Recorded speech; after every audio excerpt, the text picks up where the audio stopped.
اقرأ وربک الاکرم۔ تعلیم عورتوں کو بھی دینی ضرور ہے، تعلیم عورتوں کو بھی دینی ضرور ہے، لڑکی جو بے پڑھی ہو وہ بے شعور ہے، لڑکی جو بے پڑھی ہو وہ بے شعور ہے، ایسی معاشرت میں سراسر فتور ہے، ایسی معاشرت میں سراسر فتور ہے، اور اس میں والدین کا بے شک قصور ہے۔ بزرگان محترم، اسٹیج پر تشریف فرما انتہائی معزز علماء کرام، دانشوران اسلام، نوجوانوں، پس پردہ سن رہی ماں و بہنوں، یہ یقیناً مسرت کا اور خوشی کا موقع ہے کہ ایک ایسے عظیم منصوبے کے تحت ہم لوگ یہاں حضرت مفتی صاحب کی دعوت پر جمع ہیں۔ کبھی دور ایسا بھی تھا کہ اگر آپ بہت پیچھے جائیں تو آپ کو اندازہ ہوتا ہے کہ لڑکیوں کی تعلیم کے سلسلے میں گھروں میں رجحان ہی نہیں تھا۔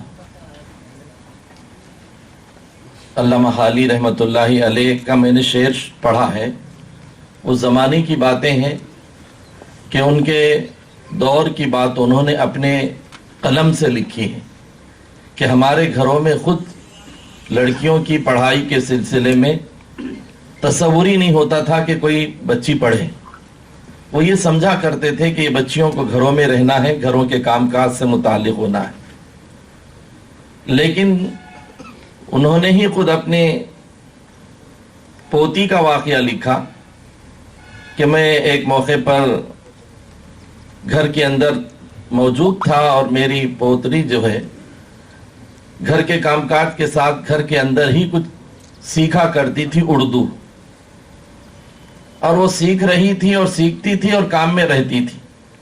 لیکن جب مجھے اس کے لکھنے پڑھنے کا احساس ہوا اور میں نے اس کو لکھتا ہوا بھی دیکھ لیا اور پڑھتا ہوا بھی دیکھا، مجھے اس کا علم تو تھا کہ وہ پڑھ رہی ہے، لیکن اس کی دادی کو پتہ نہیں تھا کہ وہ پڑھ رہی ہے۔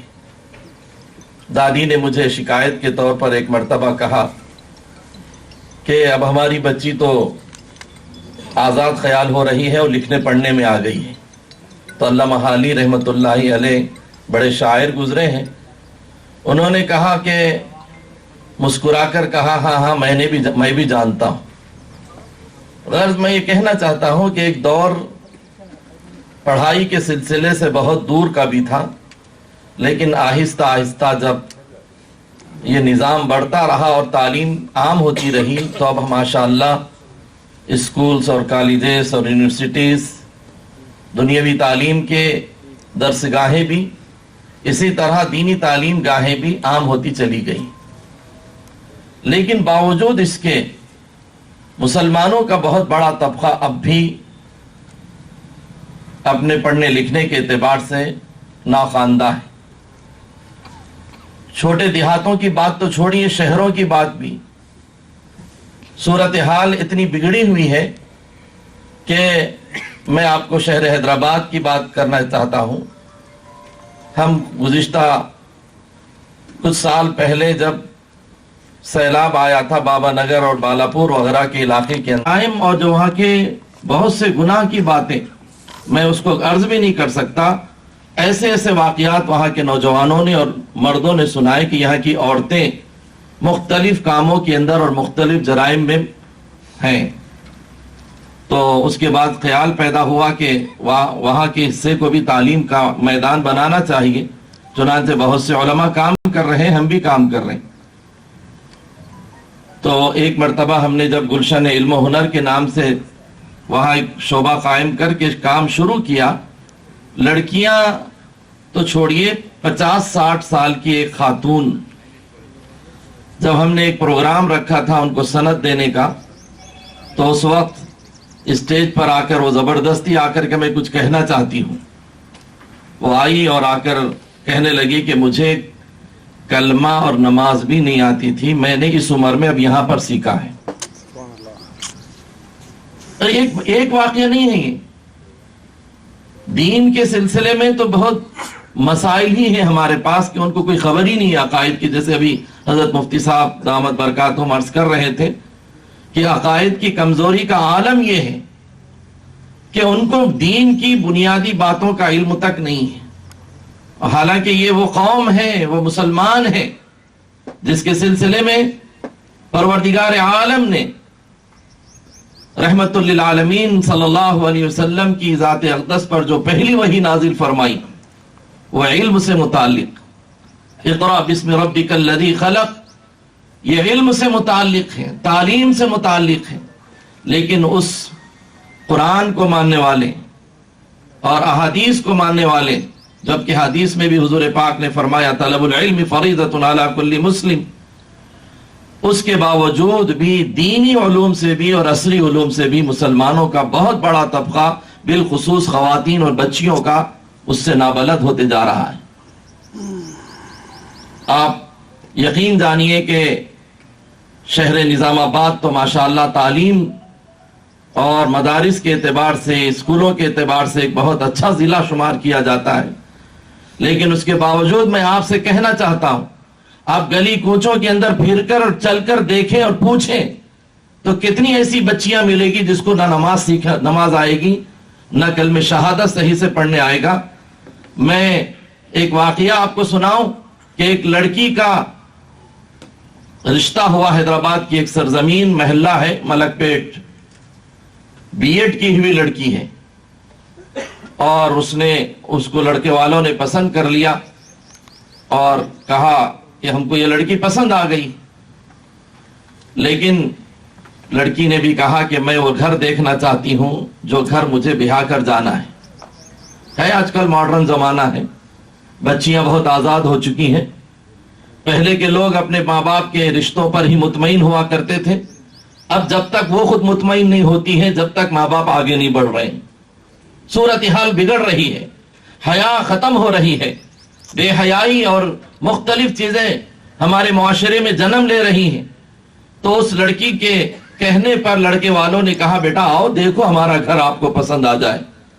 لڑکی گھر آئی، دیکھی بی ایڈ کی ہوئی لڑکی ہے، اور جب اس کو گھر پسند آ گیا تو گھر کے اس خواتین نے جو گھر کے لڑکی کے گھر کے خواتین تھی، انہوں نے بیٹا آپ کو تو ہمارا گھر پسند آ گیا اور کہہ رہے ہیں کہ بہت موافق ہے، ایڈجسٹ ہو جاؤں گی میں. سے جو بی ایڈ کی ہوئی ہے، آپ ذرا دل کے کانوں سے سنیں کہ اس بچی کو کہا کلمہ شہادت پڑھو تو صحیح سے کلمہ شہادت نہیں سنا پائی. اور اس کے بعد جب اس گھر کے عورتوں نے کہا کہ بیٹا ایمان مفصل سناؤ تو اس نے کہا کہ ایمان مفصل کیا ہوتا ہے مجھے معلوم نہیں. آپ ذرا سوچئے تو صحیح، شہر کی بات کہہ رہا ہوں میں، اور ایک ایسا واقعہ نہیں، ہزاروں واقعات آپ کو ملیں گے. آپ بھی اگر اپنے گلی کوچوں کے اندر دیکھیں گے اور اپنے خود خاندان میں دیکھیں گے اور اپنے خود گھریلو تمام چیزوں کا اگر آپ بیٹھ کر پوچھیں گے تو اگر اسکول کی تعلیم سے اگر متعلق ہے تو دینی تعلیم نہیں نابلد ہے، اور اگر دینی تعلیم سے واقف ہے تو اسکول کی تعلیم سے ناواقف ہے. گویا یہ صورتحال عقائد کی کمزوری کے اعتبار سے تو بہت بڑا باب ہے، اس مختصر سے وقت میں نہیں کہنا چاہتا.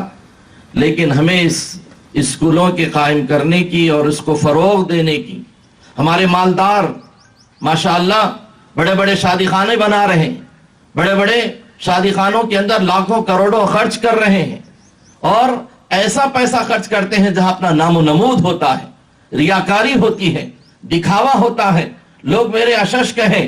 لیکن وہ بڑے بڑے مالدار اگر کم از کم ملت کی تعلیم کے سلسلے میں بیدار ہو جاتے اور ان کی تعلیم اور اخلاق کو بیدار کرنے کے سلسلے میں سوچ لیتے، یقین جانیے کہ ہماری ضرورت کیا ہے اگر ہم وہ سمجھتے. جیسا ابھی مولانا نے کہا کہ بہت پہلے ہمارے اکابرین نے جب کہا تھا کہ جیسے دینی تعلیم کی ضرورت ہے ایسے ہی ہم کو تالابوں کی ضرورت نہیں ہے، اور ایسے ہی بہت سی تعمیرات کی ضرورت نہیں ہے، اپنی قوم کو تعلیم کی ضرورت ہے.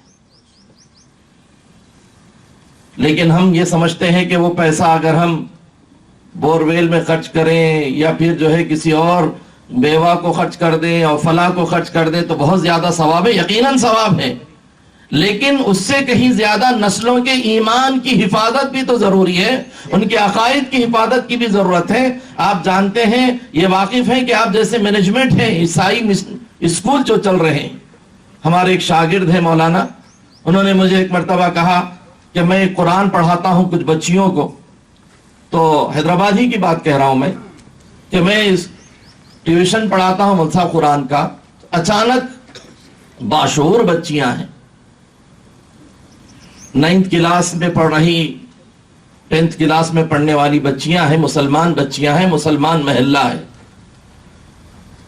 تو بچیوں نے پوچھا کہ کیا مولانا ہمارا مذہب اسلام اچھا نہیں ہے کیا؟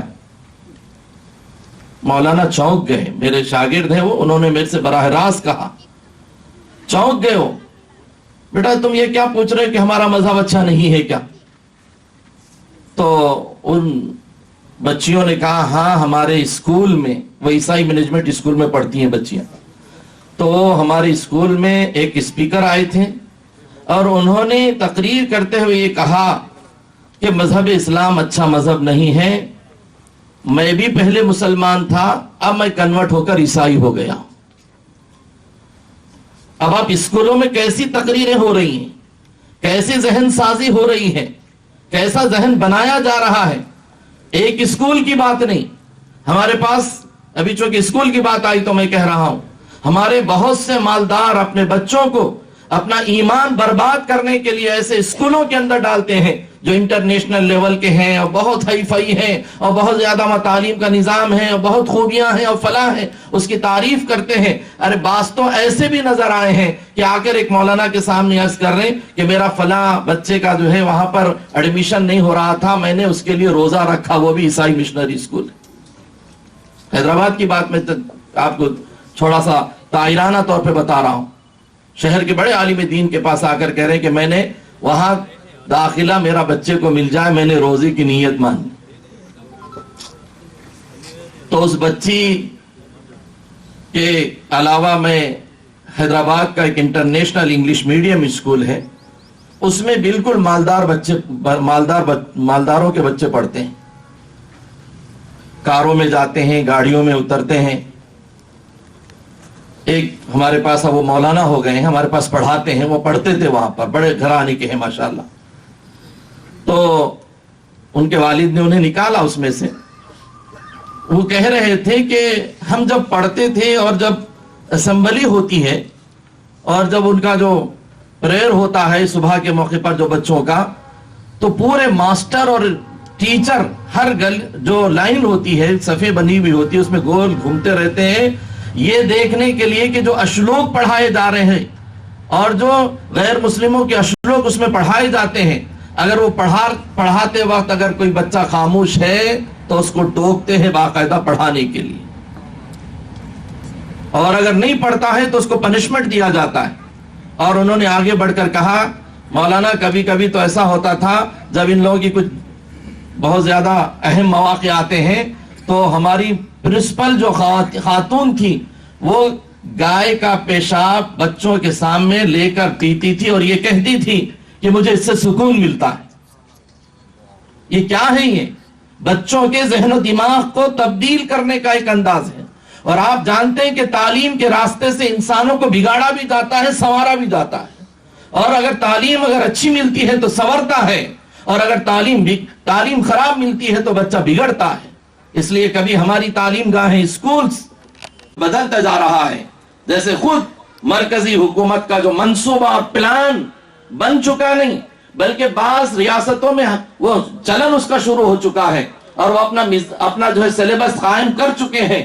آپ کو اندازہ ہوگا کہ ایسی صورتحال ہے کہ بعض مرتبہ مولویوں کے بچے اسکول سے پڑھ کر آتے ہوئے، ایک مولانا نے، مفتی صاحب نے کہا کہ پڑھ کر آیا میرا بچہ اور میرا بچہ میرے گھر کے اندر ہوم ورک کر رہا تھا۔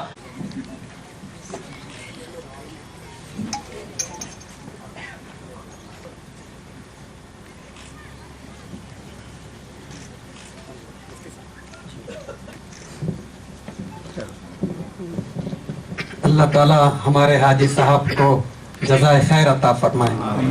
اس عمر کے اندر بھی جو ہے ایسے پسماندہ علاقے کے یہ سفر کر رہے ہیں, طبیعت ان کی ٹھیک نہیں بھی ہوتی, 12 گھنٹے جو ہے یہ سفر کرتے ہی رہتے ہیں. اللہ ان کو صحت سلامتی عافیت عطا فرمائے. الحمدللہ, اللہ قبول فرمائے.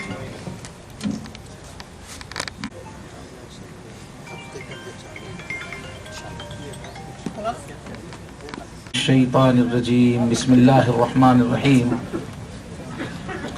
هل يستوي الذين يعلمون والذين لا يعلمون؟ صدق الله العظيم. اللهم صل على سيدنا محمد وعلى آل سيدنا محمد وبارك وسلم. اللهم صل على سيدنا محمد وعلى آل سيدنا محمد وبارك وسلم. اللهم صل على سيدنا محمد وعلى آل سيدنا محمد وبارك وسلم. شہرشین پر تشریف فرما امائدین امت, علماء کرام, دانشوران اور بہت ہی احترام عزت اکرام کے لائق سامعین اور پردہ خواتین, یہ ہم سب کے لیے بہت ہی عزت کی بات ہے, سعادت کی بات ہے کہ ہم اس اجلاس میں شریک ہو پا رہے ہیں. ایک خاص موقع ہے اللہ کی رحمت کا. اس وقت کا جو تقاضا ہے اس تقاضے کی تکمیل کی یہ محفل ہے. اللہ کی رحمت کو بہت ہی کھینچنے والی محفل ہے, اور چونکہ مخلصین کی کوششیں ہیں, حضرت مفتی صاحب کا اخلاص ہر دل کی آواز ہے, پھر آپ کے ساتھ جو گجرات کے درد مند اصحاب ہیں ان کا تعاون, سب مخلصین ہیں. آج ہم لوگوں کو مخلصین کے ساتھ بیٹھنے کا موقع مل رہا ہے, اور انشاءاللہ اس کے نتائج بھی بہترین آئیں گے. یہ ادارہ جب جس کی بنیاد اخلاص پر ہے وہ بہت پھلتا پھولتا ہے. تو ہم یاد کریں گے اس محفل کو کہ فلاں ادارے کے ہم اختتامی ہم تھے. اللہ سے امید ہے کہ بہت فیض عام ہوگا, اور اللہ تعالیٰ نے دیہاتوں کی بڑی فکر مفتی صاحب کو دی تھی, وہ بھی ایک بڑا تناور درخت بن گیا. پورے ہمارے علاقے میں مکاتب کا ایک ذوق پیدا ہو گیا. پھر دیہاتوں سے بھی بچوں کو لے جانا اور مدرسوں میں پڑھانا, اس سے بھی ایک علم کا ذوق پیدا ہوا. اب یہ جو ایک بالکل جدید تقاضا ہے جس کی طرف اس وقت پورے بڑے علماء متوجہ ہیں, پورے صالح علماء, امت کا درد رکھنے والے علماء, کہ عصری علوم کے, ماڈرن ایجوکیشن کے ادارے دینی ماحول میں قائم کیے جائیں. پورے ہمارے اکابر پوری قوت سے یہ بات کہہ رہے ہیں. تو اس کی ایک ٹھوس بنیاد ہاسٹل کے ساتھ. ہاسٹل کی اپنی ایک خصوصیت ہے. اسکولز تو چل رہے تھے مگر یہ ہاسٹل کی جو بات ہے, ہاسٹل میں رکھ کر تربیت دی جائے عصری علوم کے ساتھ دینی, اس کی شروعات میں اللہ تعالیٰ ہم لوگوں کو شامل ہونے, اس کو دیکھ کے آنکھیں ٹھنڈی کرنے کا موقع دے رہے ہیں. اللہ تعالیٰ اس کو خوب قبول فرمائے, اور ہم سب کی سوچ اور فکر میں ایک بہتر اضافے کا اس کو ذریعہ بنائے. ہماری ایک فکر میں اضافہ ہو جائے کہ ایسے عصری علوم کے ادارے اور ہاسٹلز دینی تعلیم کے ساتھ, اس کی فکر ہم لوگ لے کے اٹھیں, پھیلائیں اس کو. یہ وقت کی آواز ہے اور ہر آدمی اس میں حصہ لے سکتا ہے امت کا ذہن بنانے میں. علماء اپنے حساب سے لیں گے, اور ہر آدمی کا اپنا حلقہ احباب ہوتا ہے. جب دل میں کسی چیز کا درد پیدا ہو جاتا ہے تو پھر اس کی زبان میں تاثیر پیدا ہو جاتی ہے, اور پھر اللہ اس سے کام لے لیتے. تو اس وقت کیا ہے, محلہ محلہ عصری علوم کے اداروں کی ضرورت ہے جو خالص جنت کے لیے چلائے جائیں, جو خالص اللہ کے لیے چلائے جائیں. ابھی اسکولز ماشاءاللہ بہت سارے ہیں, ان کے ذہن میں یہ نہیں ہے کہ خالص ہم اللہ کے لیے کر رہے ہیں, اس سے اللہ ملیں گے, یہ نہیں ہے ان کے ذہن میں. حالانکہ یہ اس وقت ایسا موضوع ہو گیا ہے کہ اللہ کو پانے کا موضوع ہو گیا ہے. امت کا ایمان بچانا, اللہ کو پانا, اس کے واسطے نمبر 1 کے کاموں میں آ گیا ہے. تو یہ جو تبدیلی ہے, یہ جو موڑ آ گیا ہے امت کا, اس موقع پر جو ہے ہم سب لوگ اس کے داعی بنیں, اور جتنا ہو سکے ہم بات پھیلائیں. اور کام جو کہ بہت ہی بھاری ہے, دینی مدرسوں کا قائم کرنا, وہ الگ وہ غریبی کا زمانہ بھی تھا اور امت کے اندر سادگی بھی تھی, تو بہت تھوڑے پیسوں سے مدرسے چلتے تھے اور چھوٹا بجٹ, مگر کتنے طلبہ پڑھ کے نکلتے تھے اس میں سے. لیکن یہ اسکولوں کی لائن ایسی ہے کہ یہاں پہلے قدم پہ پیسہ ہے، اس لیے کہ اس میں اور دوسرے اداروں سے مقابلہ رہتا ہے، اور یہ کھلا میدان ہے، اس میں غیر مسلموں کے ادارے ہوتے ہیں، کیوں اس سے دنیا حاصل ہوتی ہے، تو پورا دنیا کا پیسہ صلاحیتیں اس میں لگ رہی ہیں، ان اداروں سے مقابلہ کرنا پڑتا ہے۔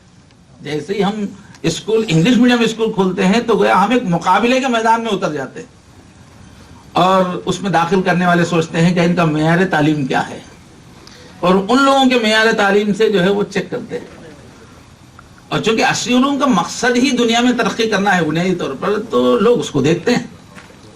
اس لیے ان اداروں کو بالکل دینی ماحول میں اللہ کے لیے چلانا، تو اس کے لیے بہت سرمایہ چاہیے، اس کے لیے ہماری پوری امت کا مزاج بدلنا پڑے گا۔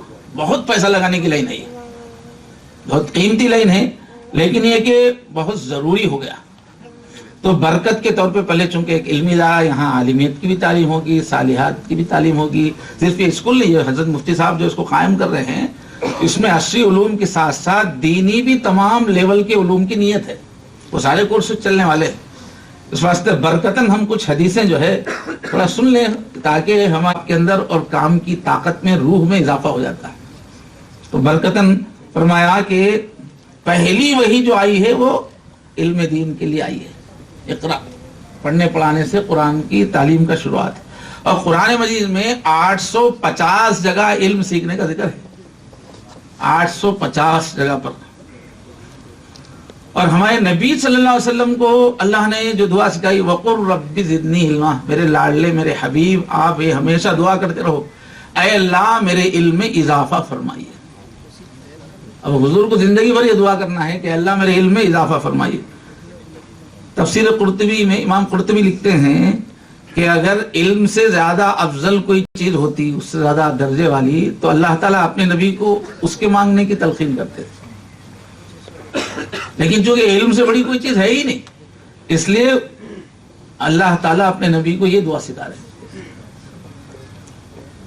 اور جتنے نبیوں نے بھی امت بنائی ہے، ایک مضبوط امت، ایک قابل امت، ایک نیک امت، ایک زندہ امت، ایک کامیاب امت، بہترین کیریکٹر والی، بہترین ایکٹیو امت، نبیوں نے جو بھی بنائی ہے علم سے ہی بنائی ہے۔ والذی بعث فی الامیین رسولا منہم یتلو علیہم آیاتہ ویزکیہم ویعلمہم الکتاب والحکمہ۔ اور حضور نے اپنا لقب کیا دیا، انا بعثت معلما، میں معلم بنا کر بھیجا گیا ہوں۔ اور اللہ تبارک و تعالیٰ نے خود عجیب انداز میں تعلیمی سرگرمیوں کو ابھارا ہے، نمایاں کیا۔ فرمایا قل، آپ اے نبی آپ کہیے انسانوں سے، امت سے کہیے، هل يستوي الذین یعلمون والذین لا یعلمون، کیا علم والے اور بے علم کبھی برابر ہو سکتے ہیں؟ سوالی انداز میں بڑی بلاغت آ گئی، اس میں بڑی تاثیر آ گئی، برابر نہیں ہو سکتے۔ علم ایک الگ ہی چیز ہے۔ فرمایا یرفع اللہ الذین آمنوا منکم والذین اوتوا، چند منٹ اس میں آپ کو لگ رہے ہیں، لیکن کچھ آیتیں کچھ حدیثیں برکتاً آ جائے، چند منٹ لگ رہے ہیں۔ فرمایا کہ تم ایمان والوں میں سے اللہ جس کو بھی بلند کرنا چاہتے ہیں تو وہ علم سے بلند کرتے ہیں۔ والذین اوتوا العلم درجات، درجات جو اللہ بلند کرتے ہیں وہ علم کے ذریعے سے بلند کرتے ہیں۔ اور حضور نے صحابہ میں شوق دلانے کے لیے پوچھا، من اجود جودہ، اچھا بتاؤ بھائی سب سے بڑا سخی کون ہے دنیا میں؟ سب سے زیادہ دیالو، سخی، داتا کون ہے؟ پھر حضور نے بعد میں فرمایا اجود سب سے زیادہ سخی تو میں ہوں، فرمایا۔ اس کے بعد فرمایا اجود من بعدی، میرے بعد اگر کوئی انسانوں میں سب سے بڑا سخی ہے جو خوب نعمت بانٹ رہا ہے، انسانیت کو بھلائی بانٹ رہا ہے، سب سے بڑا سخی وہ ہے رجل علم فنشرہ، وہ شخص جس نے پہلے علم حاصل کیا پھر اس کو پھیلایا۔ یاتی یوم القیامت امیرا وحدہ، قیامت میں ایسا آئے گا علم پھیلانے والا، اپنی ذات میں انجمن ہوگا، امیر ہوگا، وہ ایک قائد بن کے آئے گا، اس کے ذریعے سے جو علم پھیلے گا وہ سب اسی کے ماتحت جنت میں داخل، وہ جلوس کے ساتھ آئے گا وہ، اور اپنی ذات میں ایک انجمن ہوگا، امیر وحدہ۔ اور امت کو علم پر ابھارنے کے لیے فضیلت کو الگ الگ انداز سے حضور نے نمایاں کیا۔ اب ایک مسلمان کی نظر میں اس کائنات میں سب سے زیادہ درجہ کس کا ہے؟ نبی کا ہے۔ اللہ کے بعد جو درجہ ہے نبیوں کا ہے، مخلوق میں سب سے بڑا. تو حضور نے امت کو ابھارنے کے لیے علم والے کا درجہ نبی کے درجے سے جوڑ کے سمجھایا. اتنی عظمت اس کو دی کہ نبی کا درجہ بیان کر کے فرمایا فضل العالم علی العابد کفضلی علی ادناکم. حضور کا کتنا بڑا درجہ ہے سمجھانے کے لیے حضور نے اپنی مثال دی کہ ایک علم والے کا درجہ ایک عبادت والا ہے، اس کی خصوصیت عبادت کی علم کی نہیں. دوسرا ہے علم والا ہے، اس کا درجہ اس عبادت والے سے کتنا زیادہ ہے؟ فرمایا کفضلی علی ادناکم، میری جیسی فضیلت ہے تم میں سے کم درجے کے ایک مسلمان پر، وہ درجہ ایک علم والے کی عبادت گزار پہ. اور کیسا سمجھائیں گے بولی؟ اس سے زیادہ بڑے الفاظ کیا لائیں گے علم کی عظمت دل میں اتارنے کے لیے؟ میری جو عظمت آخری درجے کے مسلمان پہ ہے وہ عظمت علم والے کی، وہ بھی گناہگار مسلمان کے مقابلے میں نہیں، عبادت گزار مسلمان کے مقابلے میں. کفضلی علی ادناکم. اور فرمایا وَإِنَّ الْعُلَمَاءَ وَرَثَةُ الْأَنْبِيَاء. سنو یہ علماء کون ہیں؟ علم والے کون ہیں؟ نبیوں کے وارث ہیں. وَإِنَّ الْأَنْبِيَاءَ لَمْ يُوَرِّثُوا دِينَارًا وَلَا دِرْهَمًا. اور انبیاء جو دنیا میں اپنی جائیداد چھوڑ کے جاتے ہیں، اپنی وراثت چھوڑ کے جاتے ہیں، وہ تو دینار اور درہم چھوڑ کے نہیں جاتے، سونا چاندی روپے نہیں. وَالرَّسُلْ عِلْمًا، وہ تو وراثت جو چھوڑ کے جاتے ہیں، جو اپنی جائیداد چھوڑ کے جاتے ہیں، وہ علم ہے. فَمَنْ أَخَذَهُ أَخَذَ بِحَظٍ وَافِرٍ. جس نے علم حاصل کیا اس نے بہت زبردست حصہ حاصل کر لیا ہے، نبیوں کا وارث ہو گیا. اور فرمایا من قرأ القرآن، یہاں لڑکیوں کو نادر کی بھی تعلیم ہوگی، حفظ کی بھی تعلیم ہوگی، ہر تعلیم کا ماشاءاللہ یہاں منصوبہ ہے.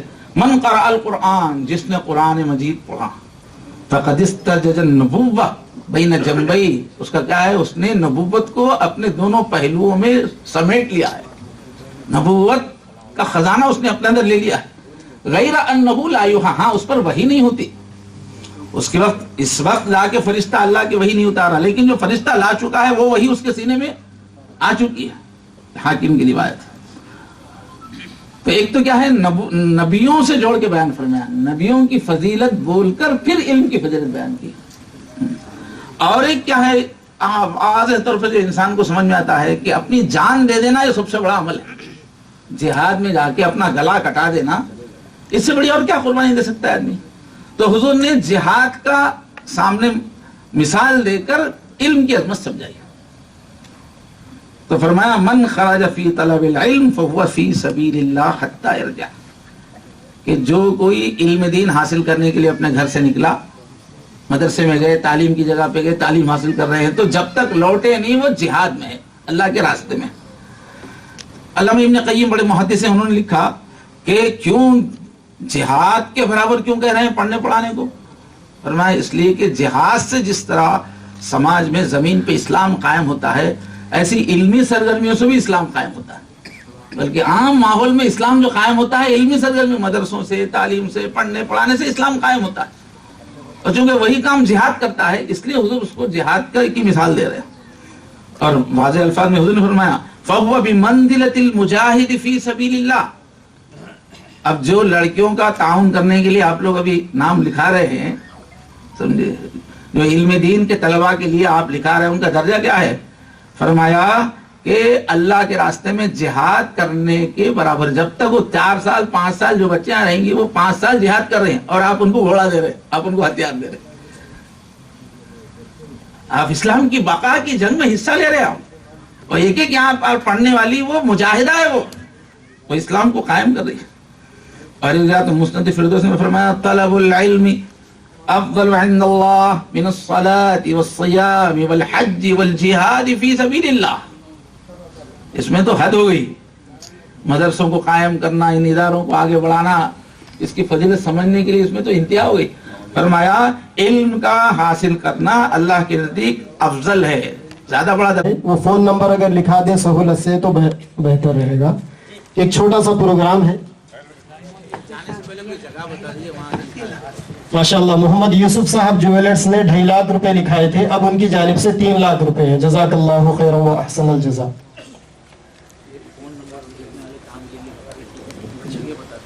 یہیں پر